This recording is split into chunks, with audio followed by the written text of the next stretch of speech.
¿Cómo les va? Muy buenos días. Estamos comenzando este orden del día, donde básicamente vamos a tratar de ver lo que está aconteciendo con las dos sesiones especiales convocadas para mañana. Una al mediodía, otra a las 14:30. Le voy a preguntar a mi compañera María Caferata. ¿Cómo le va, Caferata, que dice buenos días? Buen día, Pato Méndez. Sí. Hoy, la verdad que hay una cuestión que es fundamental. María, hace menos frío que ayer, me parece, yo ¿no? pensé que ibas a venir con el fallo por la expropiación del IPF y vos me venís con el clima, pero igual sí es cierto. Con ambas cosas, con ambas Hoy es el cosas. día más frío de toda la semana, que va a durar hasta el viernes, más o menos, porque de paso ya decimos, digamos. Pero como hay solcito y un poco menos de viento, lo sentí lindo, menos. totalmente, sí, sí. Pero bueno, sí, a ver, María, dos cosas. Vamos a meternos obviamente en todo lo que tiene que ver con la cuestión de YPF. Estuve escuchando abogados, estuve escuchando a negociadores, estuve escuchando a gente que participó de la estatización en ese momento de YPF. Pero lo que te pregunto, que venía viendo, digo, hay algunos diputados que están convocando a la sesión de las 14:30, que también, el caso creo que de Nadia Tavera y alguien más de Democracia para Siempre, que también convocaban para las 12. ¿Puede ser que lo de las 14:30 tenga mayor plafón, mayor consenso? ¿Cómo lo ves? A ver, en síntesis, la sesión convocada para las 2:30 es un fracaso de parte de la oposición para poder coordinar una estrategia conjunta. Unión por la Patria, si bien hay firmas de otros bloques, intenta durante el fin de semana... ¿Por qué decís es un fracaso y no decís es un intento para una... A ver, ¿por qué sos tan taxativa, Caferata? Cuando la oposición empieza a cada uno a presentar su propio pedido de sesión, un poco lo que refleja no hubo acuerdo previo. Sí, la incapacidad que habían tenido hasta ahora para tejer alianzas y llegar a acuerdos para avanzar con estrategias conjuntas. Acá lo que se ve es que hubo una conversación durante el fin de semana entre Germán Martínez y Nadia Tavera, Pablo Juliano y Carla Carrizo para intentar unificar los intereses de todos los bloques y una negativa del radicalismo para sumar los pedidos de esa sesión. Eso es lo que estamos viendo.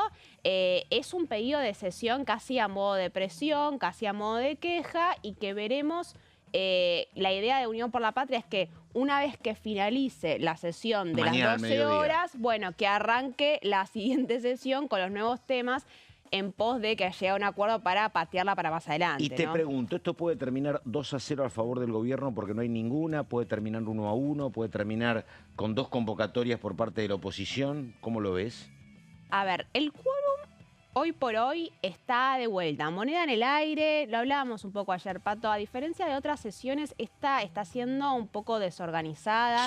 No vemos a la oposición sentándose una semana antes a porotear y definir qué aliados se pueden juntar de cada bando. Lo vemos claramente con el pedido de sesión de Unión por la Patria. Antes Unión por la Patria hubiese estado coordinando con el radicalismo y el pichetismo para ver cómo hacer para sumar la mayor cantidad de aliados. Ahora, si es un desafío del gobierno, el gobierno va a tener que poner en juego las lealtades de sus propios aliados, son los gobernadores, son los radicales y son también algunos del PRO, en un contexto en el cual hoy, por ejemplo, en Casa Rosada se van a estar reuniendo con Carlos Gouwerman los ministros de Economía de muchas provincias para ver qué es lo que se hace con la coparticipación y la transferencia de ingresos.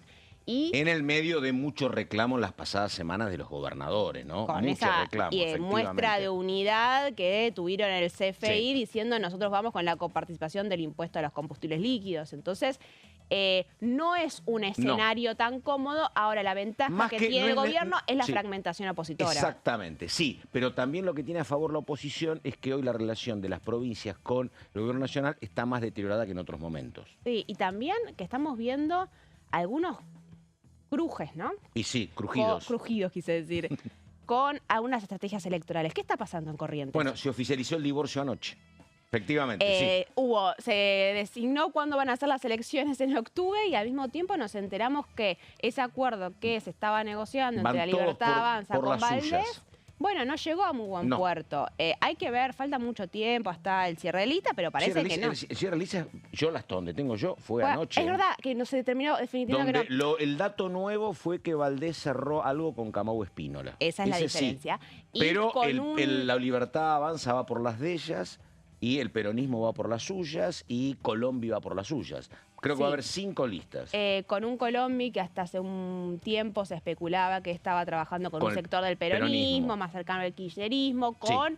De vuelta, el candidato kirchnerista que fue impulsado por Cristina. Sí, y con una Cristina Fernández Kirchner que está muy atenta a lo que está pasando en Corrientes. Esta semana va a estar por Buenos Aires su candidato a gobernador para subir un poco... Ascúa, sí, intendente de una localidad correntina. Para subir un poco el perfil y... El PJ también está poniendo a jugarse, un poco quedó en el pasado debido a la condena de Cristina, pero también a ver cómo funciona el PJ nacional bajo esa presidencia desde San José al 1100, con lo que es la importancia de la provincia de Corrientes, después lo que pasó, no sabemos, con Edgardo Cuéllar, con lo que pasó con Campau Espínola, con esa división que hubo del bloque del peronismo y que ahora un poco el PJ tiene esta fantasía de reinventarse, ¿no es cierto? Y volver a las bases y a un núcleo duro mucho más importante. Lo que sé, porque hablo mucho con gente cercana a Valdés, y cuando esto se frustró, que se frustró raro, un tuit de La Libertad Avanza a las 4 de la mañana del lunes, diciendo se rompió todo, había mucho interés en Balcarce 50 en cerrar esta negociación que no se terminó cerrando, la negociación de los libertarios con Valdés. Me dicen a mí que uno de los temas ríspidos era que Valdés no negociaba, que su hermano, Juan Manuel, fuese el candidato a gobernador. Y que los libertarios decían, así no, el gobernador lo ponemos nosotros, y en todo caso que Valdés ponga al número 2. Bueno, esas cuestiones pidieron mucho, dijo Valdés, pero se desarmó todo y ahora es un desafío grande, porque la gente de Valdés estaba mucho más segura con el ropaje libertario. Sí, así está que, mucho más. Tuvimos un anticipo de que Valdés ganó las elecciones ya este año. A ver, Valdés tiene la confianza de que si rearma una suerte de Juntos por el Cambio... Totalmente. Pensemos en ese encuentro que hubo con Mauricio Macri. La semana pasada, la inauguración de un puerto en Ituzaingó. Y eso hay que ver qué repercusiones tiene para el resto de las alianzas electorales. Porque si esto a Valdés le sale bien, bueno, eso puede hacerle pensar a Mauricio Macri. Entonces yo no necesito estar corriendo detrás de La Libertad Avanza para cerrar cada una de las estrategias electorales. En paralelo, igual yo te cuento, Pato, por lo que entiendo, las conversaciones para lo que es la madre de todas las batallas, que es la provincia de Buenos Aires, siguen estando, se están avanzando en una suerte de acuerdo entre Karina Milei y Cristian Ritondo para ver cómo se define. Se le va a dar mayor libertad a los intendentes que son del PRO y a cambio, bueno, La Libertad Avanza va a tener obviamente muchos más nombres en la elección nacional y en la elección provincial. Se está hablando sobre cómo va a ser el nombre de ese frente. Acá Mauricio Macri tiene un interés muy fuerte en que no sea La Libertad Avanza la boleta y Karina Milei sostiene que tiene que ser una boleta violeta. Esas conversaciones continúan y no falta mucho. No, el 19. El 9 cierran los frentes electorales y el 19 cierran las listas. Entonces, estamos hablando, hoy estamos a 1. Nada, una semana para la presentación de los frentes electorales, que es un poco la fecha límite para definir si van juntos o separados. Vamos con los títulos. Esto es Orden del Día. Estamos hasta las 11. Ahora, no, hasta las 12. 11 y 10 en la República Argentina. Dale.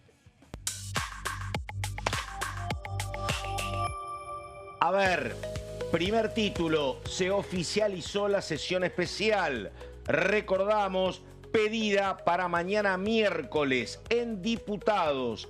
Temas centrales, Garraham, situación salarial de los trabajadores y ampliación del presupuesto universitario.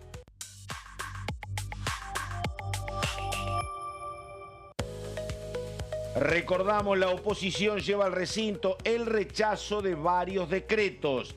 Se trata de una segunda sesión, 14:30, con horario posterior al que pidieron los diputados de Democracia para Siempre.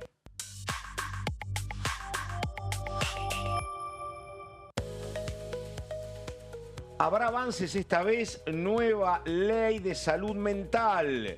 Se inicia el debate, el temario contempla proyectos relacionados a programas de prevención del suicidio en niñas, niños y adolescentes. Habrá que ver si se trata el tema más polémico, que es la internación de los pacientes en crisis o drogadependientes. Hasta acá necesitan el aval del propio interesado y eso es objetado por familiares. Bueno, así que esto es lo que está pasando en materia de títulos. Tengo dentro de un ratito a una diputada, Germana Figueroa Casas, mujer del PRO, hablando de un par de temas importantes. Así que cuando ustedes la tengan, vamos a ir con Germana, que es contadora de profesiones, siempre como muy precisa en los números, aquí hablando de la posible asistencia del PRO a lo que son las sesiones especiales de mañana. Recordamos, una convocada para el mediodía, otra 14:30. ¿La tenemos a Germana? Dale, a ver. Nosotros todavía no hemos tenido nuestra reunión de bloque para definir esto. De cualquier manera, en general nosotros no acompañamos estas sesiones donde no participamos, no estamos en la convocatoria, ni nos han consultado, digamos, no tenemos ninguna participación. Así que en general nosotros no damos quórum para estas sesiones convocadas de esta forma. De cualquier manera es algo que vamos a hablar en el bloque, que no hemos tenido reunión esta semana. Así que tiene que ser la semana que viene. Las reuniones nuestras son los martes. Bueno, las reuniones nuestras son los martes, pero efectivamente, María, no hay historia salvo alguna excepción. El PRO no concurre a estas convocatorias de sesiones especiales. Así que bueno. Caferata María, pregunto. Dígame. Digo, hay sesión especial convocada para mañana al mediodía y 14:30. En la eventualidad de que en alguna de las dos haya quórum, 129. Ya sé que me vas a preguntar. Claro, digo, el tema YPF, la estatización de YPF que fue votada en este benemérito Congreso de la Nación en el año 2012 con nombres, ya estaban publicados, pero había varios, tengo que repasarlos, pero nombres un poco particulares, pero claro, pasaron 13 años, gente que hoy está en la vereda de enfrente del gobierno que levantó la mano por la estatización. ¿Te parece que se puede llegar a tocar? No lo veo en los temas, pero ¿cómo lo ves? Cuestiones de privilegio, no hay ninguna duda. Claro. Y también pensemos, porque a ver, el fallo de Loretta Preska en Estados Unidos va a ser probablemente uno de los juicios más importantes que vaya a tener la Argentina, porque acá estamos viendo que hay un pedido para que Argentina entregue sus acciones de YPF. La mitad más uno.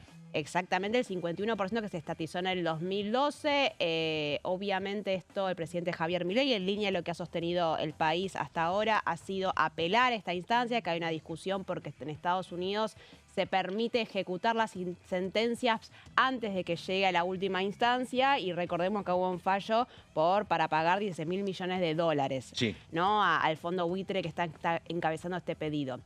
Toda esta situación, que vamos a decirlo, es uno de los juicios más importantes que va a tener la Argentina, es inevitable que sea arrastrado a el barro electoral, y lo estuvimos viendo el día de ayer, desde el presidente, el propio Javier Milei, que en el tuit muy extenso, en el cual él anuncia que va a apelar esta decisión, que no la piensa acatar, la gran mayoría está apuntado con uno de los líderes de la oposición, que es Axel Kicillof. Que en ese momento era el ministro de Economía. Que en ese momento era el ministro de Economía. Lo vimos a José Luis Espert en varios programas de televisión, atacando duramente a Axel Kicillof por haber ejecutado esta estatización. Recordemos igual que fue, como lo decís, Pato, primero aprobado en el Congreso. Y a eso la le sumás... Constitución convalida la posible estatización de empresas, además, artículo 17. Sí, absolutamente. Sí.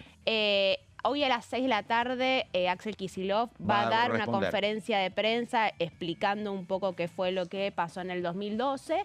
Y todo en el marco de reuniones que se están dando en el PJ de intentar un poco ver si se puede plantear una lista de unidad entre el sector del kicilofismo y de Máximo Kirchner. Entonces, llegó en el momento más delicado de la elección bonaerense, y esto termina llegando a ese escenario. Con límites, ¿no? A ver, dos cosas. Primero que hoy estuve escuchando a Emanuel Álvarez Aggi, que en su momento era el viceministro de Kicillof. Pero otros datos que no dio Emanuel Álvarez Aggi para tomar en cuenta lo que significa YPF. Datos, por ejemplo, el PBI de lo que genera como PBI YPF de producción es el 1,5% de nuestro PBI. Esto tiene la producción de cualquier provincia media argentina. El promedio de lo que aportan las provincias al PBI es 1,5, salvo Buenos Aires, Santa Fe y Córdoba. O sea que más o menos produce como Tucumán, por ejemplo, para dar una idea. Tiene 20.000 trabajadores, que no es el número máximo, pero genera y multiplica cada uno de sus trabajos por 5, porque utilizás muchísima maquinaria, muchísima herramienta, esa maquinaria y herramienta la tenés que producir en otro lado, o sea que se generan entre propios y agregados algo así como 100.000 puestos de trabajo. Y lo otro, que creo que es problema de Kicillof, pero problema también del gobierno, es que el gobierno actual no puede perder YPF. No puede perder vaca muerta. Exactamente, es la gran apuesta. Entonces, digo, me parece que vos podrás cuestionarlo mucho a Kicillof, pero tu estrategia debería ser, che, defendamos lo que ya está hecho. Y lo que está pasando a nivel estrategia es muy complicado el debate de abogados, pero hoy escuchaba a un empresario petrolero que dice, miren, yo no me quiero meter en las minucias de la discusión que van a ser importantes, pero esto se va a arreglar negociando, va a ir algún hombre de YPF a hablar con los fondos buitres y le va a decir, le tenemos que pagar no la mitad más uno de las acciones, pero ¿cuánto? ¿10.000, 15.000 millones? Eso no podemos pagar y se estima que habrá un acuerdo negociado entre dos intereses contrapuestos y que esto no seguiría. Es la palabra de un ejecutivo petrolero, no es la palabra de los jueces. Pero Argentina está claro que está también en un lío, porque no puedes decir, no importa, regalo YPF. No hay futuro si regalas YPF. Y tampoco fue lo que escuchamos, ¿no? Ni Claro, parte ni del gobierno nacional, ni de las voces más críticas contra el kirchnerismo, ¿no? Da la sensación de más allá de la crítica sobre cómo fue el proceso de estatización, de cómo fue la ejecución de Axel Kicillof cuando era ministro de Economía, sobre cómo fue el gobierno de Cristina Fernández de Kirchner, pero me parece que hay un consenso político generalizado de la necesidad de que la Argentina tenga el control mayoritario de YPF y de vaca muerta y el peso que tiene la balanza energética y la generación de dólares en un contexto que gran parte de la política cambiaria de este gobierno, bueno, se sostiene un poco por parte de esos dólares que entran a través de YPF. Un tema que es complicado, la verdad que habrá que ver los intersticios, las cuestiones chicas que no se cuentan fácil, pero dicen que la jueza toma esta decisión porque la jueza había advertido hace ya un largo año, che, yo no quiero que no sigan discutiendo, sigan haciéndolo, pero dejen depositado algo como seguro. Y que ese seguro no se pagó ya en esta gestión, y que eso motiva la decisión más blanca o negro de ella, de decir, bueno, les pedí que depositaran un seguro, no lo hicieron, ahora van a tener que pagar la mitad de las acciones. Pero que hubo como alguna falencia en la tramitación del juicio también en los últimos años. Acá yo escuchaba también algunos abogados que explicaban las especificidades del juzgado de Nueva York, ¿no? Que en la Argentina no pagás hasta que haya una sentencia firme. Claro. La justicia norteamericana te habilita que en un fallo de primera instancia vos puedas te puedan obligar a pagar y en todo caso te lo devuelven más adelante si se termina revocando esa sentencia. Ahora, es una dinámica que suele darse entre privados, es decir, qué sé yo, entre dos empresas, ante la posibilidad de que uno de los dos desaparezca y nunca termine pagando. Acá estamos hablando de un Estado soberano que no va a irse a ningún lado. Entonces, ahí está un poco la discusión sobre por qué. Una empresa con el respaldo del Senado, como te marca la reglamentación. Sí, no es solo un gobierno, atraviesa todos los poderes de la Argentina. A ver, vamos a seguir un rato, están las placas de María con todo lo que significa la sesión de mañana, pero vamos con Dania Tabela. Dania Tabela fue en algún momento autoridad universitaria, integra el bloque Democracia para Siempre y habla de uno de los reclamos de este sector para la sesión de mañana, pidiendo que se mejore el presupuesto universitario. Lo que dicen los universitarios es, mirá, lo que hubo en su momento fue plata para el funcionamiento, pero los salarios siguen absolutamente deteriorados. ¿Está la diputada Tabela? Vamos. El financiamiento universitario se sigue retrasando, tanto en términos salariales como en términos de partidas de funcionamiento, te quedas sin recursos para llevar adelante el trabajo científico-tecnológico y eso hace que muchos otros que aún no se habían ido empiecen a optar por irse porque indudablemente acá no pueden desarrollar sus actividades con normalidad. Hoy no tenemos el quórum, ustedes saben que yo siempre digo la verdad. Te pongo sobre la mesa las cuestiones. Hay muchos bloques que todavía no se han reunido y que están todavía tomando las definiciones correspondientes. Por lo tanto, hoy todavía no tenemos el quórum garantizado para poder abrir la sesión y ya insisto en esto, emplazar porque obviamente los 2/3 no los tenemos, porque además hay varios proyectos que merecen además la pena de poder ponernos, hacer una apuesta en común y tratar de lograr un dictamen de mayorías, como ha ocurrido en otras oportunidades. Yo creería que es una sesión en la cual no hay un costo fiscal, sino que es una sesión, mira, si vos me preguntás a mí, es una sesión que resguarda los valores institucionales, digo esto lo digo por el juicio por jurados y por la discusión respecto del cambio de la ley del DNU. Cuando vos tenés, por ejemplo, nosotros hemos tenido hasta la semana pasada un fuerte cuestionamiento de Unión por la Patria respecto del funcionamiento de la justicia. Bueno, el juicio por jurados es parte de aquellas cosas que van a modificar y hacer que la justicia funcione mejor, más célere, con mayor transparencia, con menos injerencia, si se quiere, de los funcionarios judiciales. Es una manera de contribuir a esa calidad institucional. Lo del DNU le interesa a otros sectores. Está claro que no podemos no puede ser más fácil sacar un DNU que sacar una ley en la Argentina, ¿no? Digamos, por la fuerza jurídica que eso tiene. Bueno, a ver, Caferata.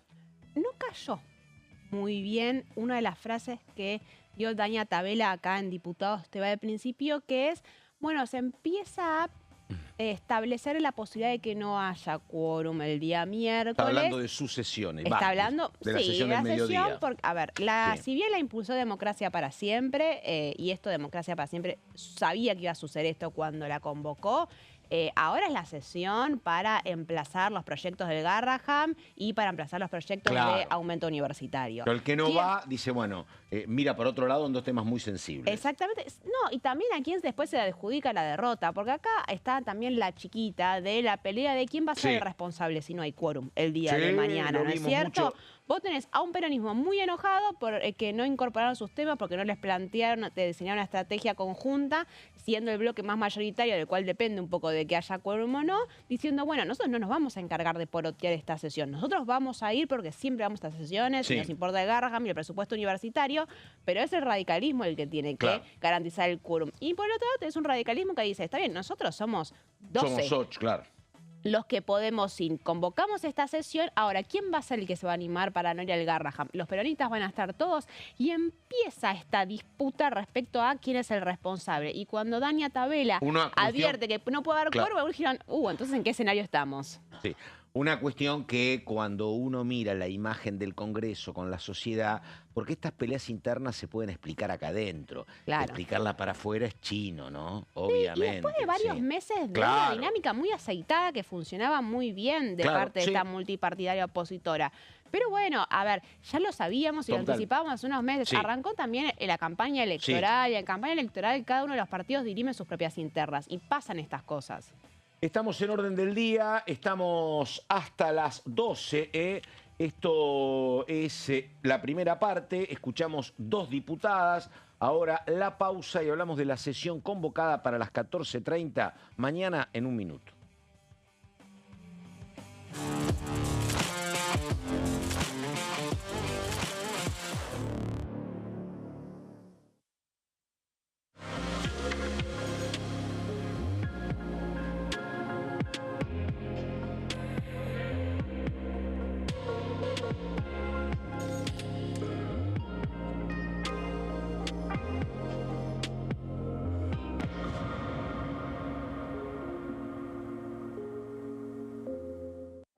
Elecciones legislativas 2025. Lo que necesitas saber. El 26 de octubre, cada provincia elegirá a sus representantes en la Cámara de Diputados de la Nación. ¿Sabés qué bloques renuevan bancas? Este año se renuevan 127 bancas, la mitad de los diputados. Unión por la Patria renueva 46 bancas. El Bloque de la Libertad Avanza renueva 8 bancas. El Bloque del PRO renueva 21 bancas. La Unión Cívica Radical renueva 11 bancas. Encuentro Federal renueva 7 bancas. Democracia para Siempre renueva 9 bancas. El Bloque del Frente de Izquierda renueva 4 bancas. Coalición Cívica renueva 4 bancas. Otros bloques renuevan 17 bancas. Elegí a tus representantes, tu voto, tu voz, tu futuro. Para más información, ingresá en www.argentina.gov.ar/elecciones-medio 2025.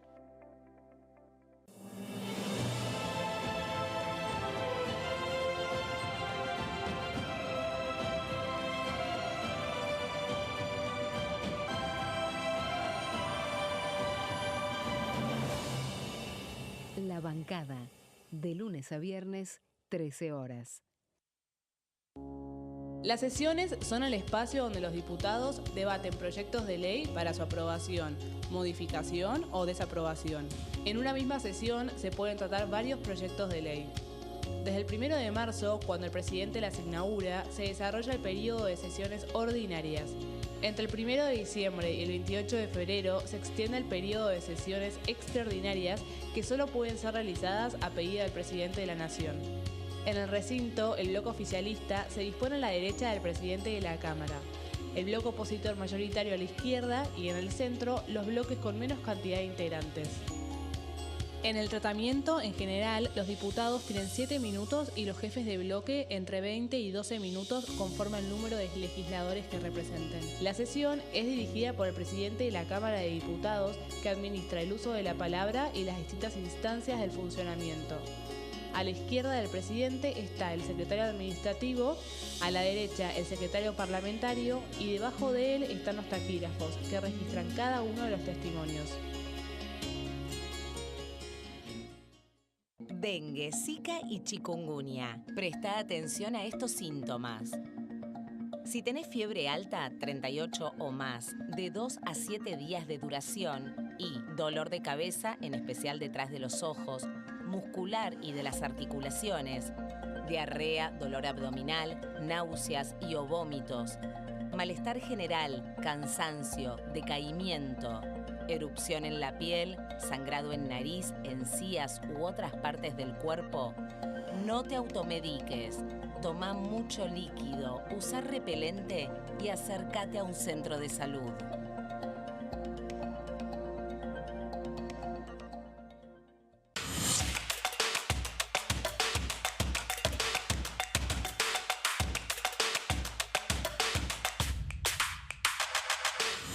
Quórum, de lunes a viernes, 14 horas.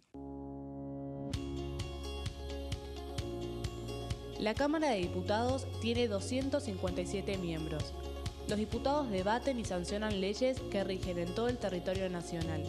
Algunas de las más importantes son el presupuesto de gastos generales del Estado, el Código Civil, el Código Penal, la forma en que se rige el trabajo, las jubilaciones, entre tantas otras. Además, controla y hace un seguimiento de las políticas del Poder Ejecutivo a través de la visita de diferentes funcionarios o el pedido de informes, así como la posibilidad de realizar juicios políticos a los funcionarios. La duración de los mandatos de los diputados es de 4 años y pueden ser reelegidos indefinidamente. Desde el momento en que asumen y hasta el final de su mandato, no pueden ser acusados, interrogados judicialmente ni molestados por las opiniones o discursos que imitan desempeñando su mandato. Son requisitos para ser diputado tener al menos 25 años, 4 años de ciudadanía argentina y haber nacido en la provincia por la que se postula o haber residido en ella los 2 años precedentes. Se agrupan en bloques que expresan partidos políticos o afinidad ideológica. Existen también los monobloques integrados por un solo diputado.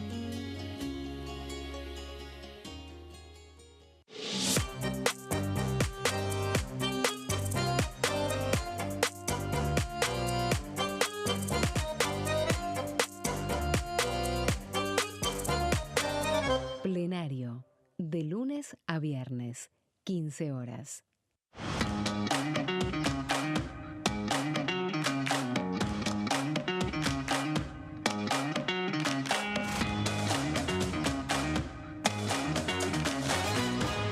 Pasos perdidos, de lunes a viernes, 16:30 horas.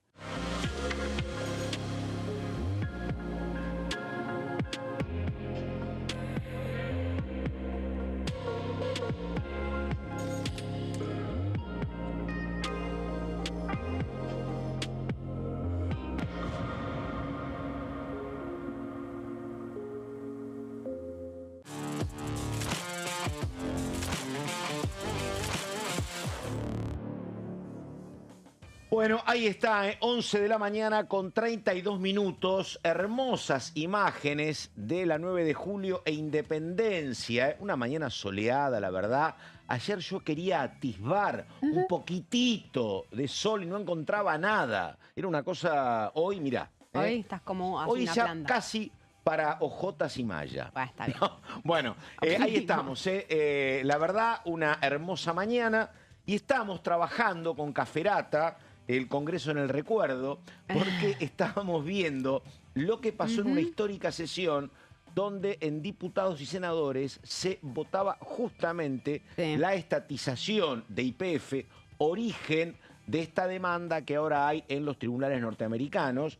Y la verdad que los números, María tiene mucho detalle, pero los números eran muy contundentes. En diputados hubo 246 presencias y 208 votos positivos, 32 en contra, 5 abstenciones, con radicales como Mario Negri votando, gran parte de los radicales, Gerardo Milman, que integraba el GEN con Stolbizer, también votando a favor de la estatización.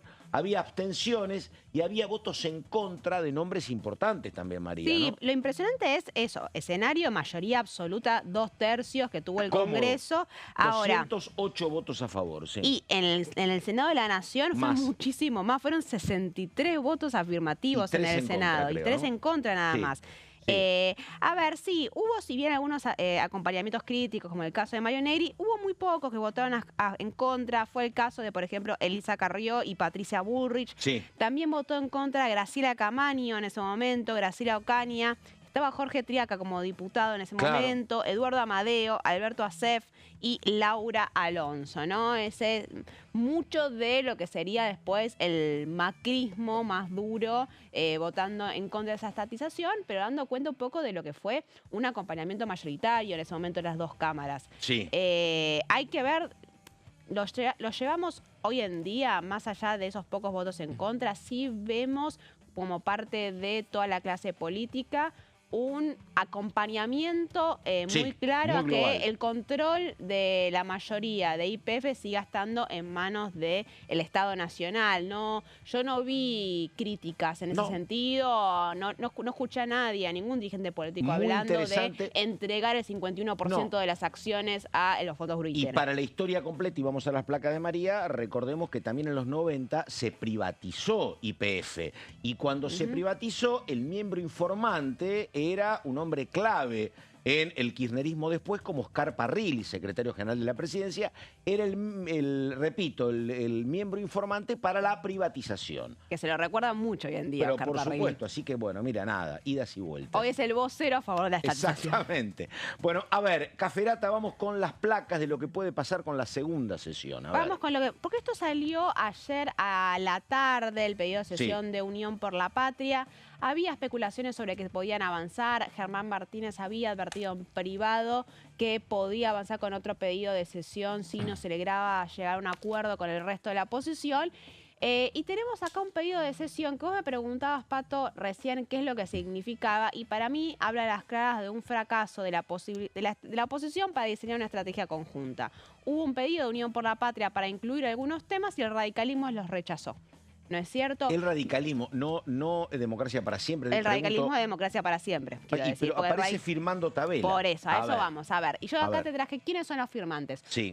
Germán Martínez, presidente del bloque, y Cecilia Moró, y Paula Penaca, y varios diputados y diputadas de Unión por la Patria, acompañaron en el pedido, acompañando a el peronismo, el pichetismo de Encuentro Federal, porque firma Emilio Monzó, firma Nicolás Massot, firma también Agos Carreño, así que hay como una decisión de Encuentro Federal de decir, bueno, si Unión por la Patria lo pide, nosotros también acompañamos porque hay que trabajar un poco todos juntos. Te hago una pregunta simplista, ¿y por qué todos estos que están firmando esto, por qué no se ponen de acuerdo y también incluyen ahí el Garraham en la universidad?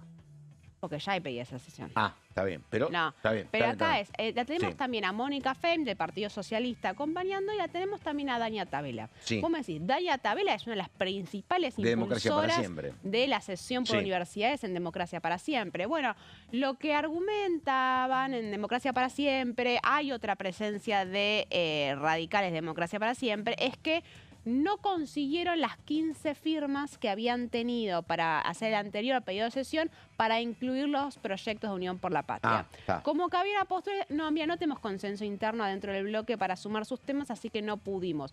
Acompañamos su pedido, a menos Dania Tabela, que con Carla Carrizo es la que tiene más vínculo y más diálogo con el peronismo, pero bueno, acá el ojo está puesto en los radicales de Rodrigo de Loredo, que un poco Democracia para Siempre logró romperlos para sumarlo para su pedido de sesión, y también, bueno, la interna radical en su capítulo 1000, ¿no? Sobre cómo se está dando la dinámica de un poco el postre, que es el aumento universitario, que el año pasado tuvo una convocatoria muy impresionante con la presencia del radicalismo, de Franja Morada y de muchos dirigentes radicales con presencia en las universidades. Bueno, quedó afuera.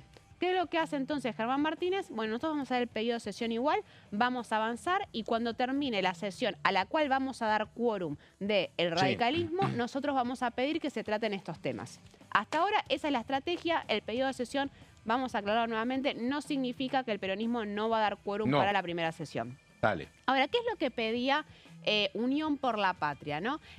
Unión por la Patria pedía fundamentalmente tratar 4 decretos emitidos por el Poder Ejecutivo. Uno de los más importantes es el decreto delegado 351/25.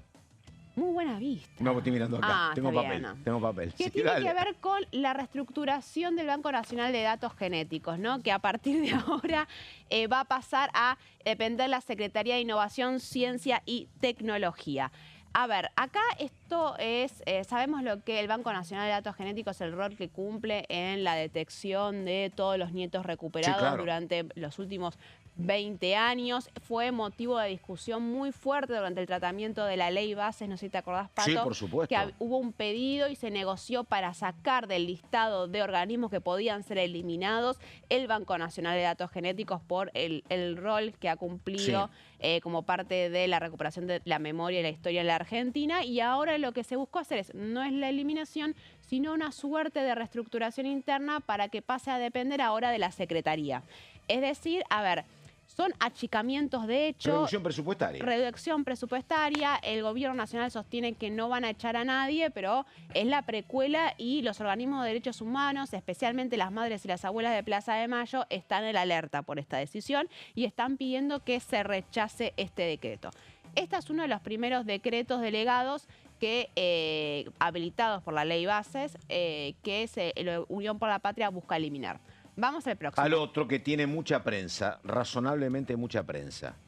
También el decreto delegado 365, que tiene que ver con el desmantelamiento del Instituto Nacional del Teatro. Esto también formó parte de la discusión de la ley Bases. En su momento el Instituto Nacional del Teatro no pudo ser incluido en la lista de exceptuados. Acá hay una decisión de un achicamiento del Instituto Nacional del Teatro con... la semana pasada hubo muchas manifestaciones, porque se entregaron los Martín Fierros de teatro y se lo premió al Puma Goiti, que explícitamente el Puma, que no es un tipo que con una militancia a lo Pablo Echarri, toma más distancia. Y sin embargo, él fue uno de los que reclamó por el Instituto Nacional de Teatro, recordó a sus docentes y recordó cómo en las provincias, capitales de provincia, el teatro se sostiene con subvención estatal. Exactamente. Acá mucho hincapié en el aspecto federal del Instituto Nacional del Teatro. Una de las recriminaciones que hacían es que, por ejemplo, el decreto lo que establece es que hoy en día hay presencia del Instituto Nacional en todas las provincias con equipos que ayudan un poco a difundir la cultura y el trabajo. Ahora eso va a ser reemplazado por una persona que va a trabajar ad honorem. Entonces, eso de hecho implica, bueno, hay vacantes que entonces no se van a cumplir, si no se pagan, quiénes van a ocupar esos lugares. Entonces, de parte de la cultura hay subvención para viajes, para congresos, bueno, todo eso se va a terminar. Me parece que tiene que ver esto con, es parte de lo que es el decreto o la ley base, ¿no? La reducción de organismos. Porque son todos decretos delegados. Está todo habilitado por la ley Bases, que recordemos que las facultades delegadas igual vencen dentro de muy poquito y acá el gobierno decidió avanzar lo más rápido posible las facultades que tiene. El decreto el 365, también incluye la fusión del Instituto Nacional Irigoyenista con el Instituto Nacional de Investigaciones Históricas de Juan Manuel de Rosas, ¿no? Estamos viendo diferentes muy organismos arbitraria de la cultura. Fusión, ¿no? Porque la verdad que históricamente es claro, ¿no? Vos me decís, lo fusiono con el peronismo, al rosista, pero así, bueno. Hemos logrado la síntesis histórica.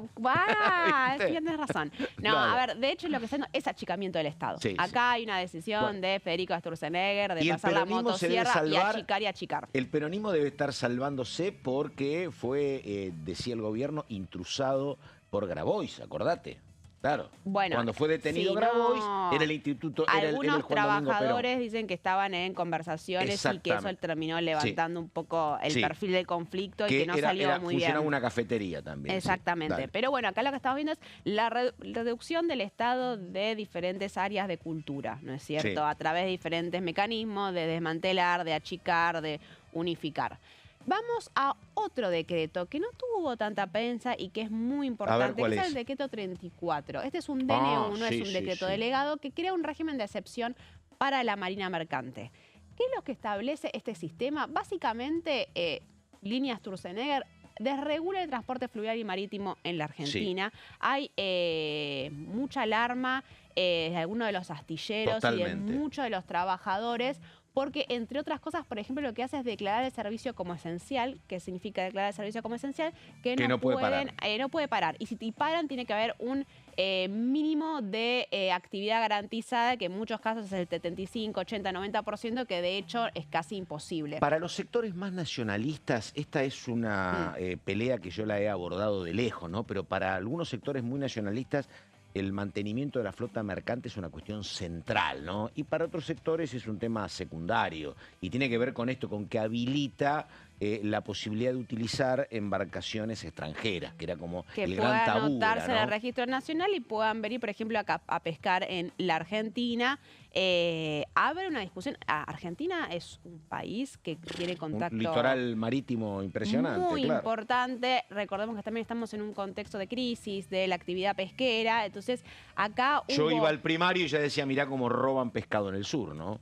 Absolutamente. Unos años. A mí me decían lo mismo, los barcos de China que venían en la milla 201, bueno, está bien acá. Entonces, hay que ver cómo se plantea. Alguna vez le pregunté a Jutrovic acá. Se está buscando judicializarlo esto también. Sí, le digo, ¿no se puede cuidar un poco más el litoral? Y me dice, es vastísimo. Y claro, son miles de kilómetros, ¿no? ¿Cuántos controles, cuántas embarcaciones de control necesitas? Es infinito, pero bueno, sí. Bueno, entonces acá este es el DNU que se busca rechazar por parte del peronismo a pedido de muchos sectores. Y vamos al último de los decretos, que este también es un decreto delegado, que es el 344, que tiene que ver con la reestructuración del Archivo Nacional de la Memoria, que funciona ahí en la ESMA, y también del Museo del Sitio ESMA, que van a pasar a convertirse en unidades organizativas, los llaman, del Centro Internacional para la Promoción de los Derechos Humanos. Acá hay una discusión sobre el valor que se le da a todos estos espacios de memoria. Se le suma esto, ¿no? Obviamente, lo que está pasando con el Banco Nacional de Datos Genéticos durante esta gestión. Es por eso que los organismos de derechos humanos están bastante preocupados, porque de vuelta lo que significan estas reestructuraciones y desmantelamientos y achicamientos es, por lo general, despidos y la falta de aplicación de alguna de las políticas. ¿Hay reducción edilicia también o no? No, el Museo Sitio ESMA... Sí. Es patrimonio nacional, no se puede hacer nada con eso y no hay intención en avanzar en ese sentido. Pero bueno, son políticas que un poco van desmantelando políticas de derechos humanos que habían sido aplicadas durante gobiernos anteriores. Y después traje otro proyecto más, que acá no es el rechazo de decretos, que es lo que impulsa Unión por la Patria, sino que suma ahora sí un proyecto de encuentro federal, que firmó también el pedido de sesión. En este caso es un proyecto de Oscar Agos Carreño, que lo que hace es actualizar los montos por delitos de evasión tributaria, ¿no? En un contexto en el cual estamos a la espera de que se trate el proyecto de inocencia fiscal, este sector de la oposición pide que se actualice por inflación las multas que se le establecen a los evasores. Este fue el pedido de sesión impulsado por Unión por la Patria. El objetivo es tratarlo después de la sesión convocada por Democracia para Siempre. El objetivo concreto y real de fondo es presionar para que se traten estos temas como parte de toda esta estrategia multipartidaria opositora. En la sesión convocada para el mediodía, recordamos, es una sesión donde está pedida por Mario Barletta, el santafesino con bloque único, por Natalia Sarapura, la diputada jujeña radical, y por Julio Cobos. que me dicen que Cobos, que estén convocando Cobos y Sarapura no es azaroso, sino que marcan también sus diferencias con el bloque de Rodrigo. el bloque de Rodrigo. Y los temas son 3 temas, la verdad, importantísimos. Emergencia pediátrica con el Garraham, financiamiento universitario y dictamen a juicio por jurados y modificación a la ley de DNUs. A mí me parece que, la verdad, yo no conozco el proyecto sobre emergencia pediátrica, pero si hubiese algún atisbo de mediana solución, digo, hasta sería bueno para el gobierno, ¿no? Los otros días uno veía a un hombre de la coalición cívica como Hernán Reyes planteando, che, esto no tiene nada que ver con el presupuesto, solucionen la cuestión. Yo creo que el gobierno está como demasiado preso de que tendría que acordar con UPCN y con ATE y cómo hago, cómo distingo a los trabajadores del Garraham de otros. Pero si hay un camino que te diga, che, acá trabaja tanta gente, el servicio que se presta es un servicio único y la solución económica es esta, y digo, no se afecta el presupuesto porque es menos que mínimo, a lo mejor el gobierno también encuentra una salida. Y teniendo en cuenta el impacto político que tiene estar peleándote con los profesionales de salud del hospital pediátrico más importante casi de toda Latinoamérica. No es una bandera que un gobierno nacional quiera levantar. Es cierto también que el gobierno tiene una postura de profundizar, no echarse atrás, profundizar, no echarse atrás. ¿No es cierto? Ha sido una postura que ha tenido siempre el gobierno de Javier Milei de avanzar frente. En algunas ocasiones ha tenido que negociar. De momento, la situación de guerra no se está resolviendo. Iba a haber un encuentro y las partes del gobierno nacional no se presentaron. La discusión sigue escalando con medidas de fuerza por parte de los profesionales de salud. Y te quería hacer una aclaración ahí, Pato, porque hubo una ampliación. Nosotros estamos hablando que Unión por la Patria pidió ampliar el temario, le dijeron que no, pero a quien sí le dijeron que sí para ampliar el temario es a los gobernadores que insisten para que se vuelva a bajar las retenciones del maíz y del trigo. Ahí me parece, la verdad, me parece 2 cosas, perdóname. Primero, que creo que cuando uno discute el Garraham, que es del sentido común, dice, che, busquen una solución. A lo mejor, y vos decías algo, el gobierno está montado, hoy veía una encuesta que se publicaba en Clarín, donde los números para el gobierno, básicamente en el segmento jóvenes hasta 35 años, siguen dando bárbaro. Entonces a lo mejor dice, mira, hay un sector, un segmento importantísimo, siempre son más los jóvenes que los viejos, y a lo mejor sigue sosteniendo en eso, ¿no? Y lo otro, esto de proyectos para bajar las retenciones, la verdad que hasta casi es lógico cuando el gobierno dice, pero los gobernadores me piden que le dé más plata, pero me piden también que baje las retenciones. No, acá el problema es que el gobierno ya había bajado las retenciones, el tema es que se vence ahora en junio, era el último mes, a partir de hoy. Con un junio que tuvo liquidación muy buena. La que 3.600 creo. Sí, sabía que más de 3.000 millones, la mejor en los últimos 2 años, sabiendo que se vencía obviamente la baja de las retenciones, lo que piden a los gobernadores es prorroguemos esta baja de los impuestos. Pero si yo recaudo menos porque te prorrogo, después no me pidas que te alivie tu situación. Sí, después no me pidas más ATNs. Entonces por eso, hay que prestar atención a lo que pasa hoy en la reunión en Casa Rosada. Los gobernadores presionan a través de varios mecanismos, y esto también es una forma que tiene la oposición de sumar personas para el quórum, ¿no? Sí, Esto busca traer a los cordobeses, a algunos santafesinos, a gobernadores que suelen ser más ariscos a pelearse con el gobierno. Escúchame, vamos a tratar un proyecto para que a vos te interesa, para que bajen las retenciones. Gobernadores que habrá que ver qué pasó en esta semana, María, en los últimos días, que seguramente hay mucha negociación personal entre el gobierno y cada uno de los gobernadores, pero que había tenido una foto adversa para el gobierno en el CFI, acordate, la semana pasada, donde todos habían dicho, che, esta propuesta del gobierno así no va, y el gobierno había dicho, bueno, si la oposición es global, nos retiramos y seguimos discutiendo. Y me parece que el cambio del gobierno es comprensible. Si voy solo como Poder Ejecutivo contra todos, choco 24-1. Trato de 1 a 1. El face to face y veo que puedo cambiar, ¿no? Vale, hay que ver, los gobernadores hoy parecen más duros.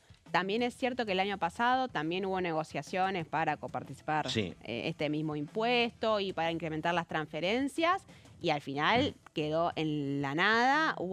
Incluso nunca se pudo tratar el presupuesto, que era lo que querían los gobernadores. Hasta ahora el gobierno ha sido muy exitoso para aplacar los reclamos y resolverlos por vías individuales. Para que es un elemento que juega a veces en contra del gobierno, es que como vos decís, hay elecciones. A mí me contaban lo de Tucumán, por ejemplo. Los tucumanos fueron como muy solidarios de la ley Bases con el gobierno nacional. Pero ahora hay elecciones y los libertarios le quieren ganar al peronismo tucumano. Y el peronismo tucumano dice, no, yo te quiero ganar a vos, porque si vos me acostás con el resultado, yo no puedo negociar nada. Mi fortaleza es que yo gane y vos pierdas. Entonces, ahí la cuestión está trabada. Y Martín Menem lo sabe muy bien esto y por eso no está convocando y no está tratando, está en una postura claramente defensiva porque sabe que abre el recinto y las cosas pueden salir mal. Eso Menem lo sabe. Y lo otro que justamente en consonancia con lo que decís, me parece que va a seguir durmiendo el sueño de los justos, pese a un interés del gobierno que no es menor, es la cuestión de la inocencia fiscal, ¿no? Porque digo, eso que el gobierno ha planteado, che, yo necesito los dólares del colchón, hay que sacarlos, me va a aliviar la situación, más cuando justamente, como vos decías, a partir de julio van a aparecer menos dólares del campo, así que yo necesito esa plata. El gobierno decía, llega el anuncio de Caputo, se trata rápido en diputados y la herramienta legal que la gente necesita para sacar los dólares del colchón va a estar. Bueno, esos tiempos no acompañaron. No, y acá el gobierno tiene que resolver dos lugares, ¿no? Dos problemas que está teniendo. Por un lado, el de los gobernadores, hasta que no resuelva esa negociación con los gobernadores, que son la base de los votos que va a tener, y que incluso ya firmó los compromisos, ¿no? En el último mes hemos visto a varios gobernadores que pasaron por Casa Rosada para firmar el compromiso de aprobar esa ley, pero hasta que esa discusión no se resuelva, no pueden confiar en los gobernadores. Y también tiene que resolverse la interna del PRO con esta dinámica que está habiendo entre el sector de María Eugenia Vidal y Silvia Los Penato, macristas residuales que quedaron en el bloque, con los burrichistas y la conducción de un Cristian Ritondo que está muy interesado en cerrar una alianza electoral en la provincia de Buenos Aires con La Libertad Avanza. Recordamos, mañana primera sesión a las 12, habrá que ver qué sucede, la otra 14:30, tenemos que terminar Caferata mañana, le prometo que pido una hora más porque nos quedaron un montón de temas pendientes, así que... Hasta la próxima. Hasta la próxima. Nada más, gracias, buenos días.